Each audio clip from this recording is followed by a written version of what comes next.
Tuesday, April 21st, 2020, day 41 of the quarantine. What's up, world? My name's Rim, this is Mookie, and this is your The World is Going to Shit update.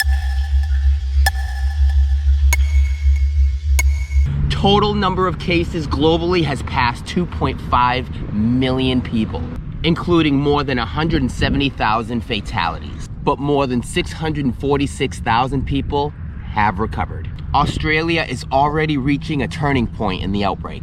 More than 700 deaths confirmed in Mexico. Trump says he will temporarily suspend immigration. Italy reports first one-day drop since March 10th. Also in Europe, Oktoberfest is gonna be canceled. But the biggest news of them all, Spain's running of the Bulls is canceled. So in conclusion, this world is still going to shit. We'll see you tomorrow. Guess what, bitch?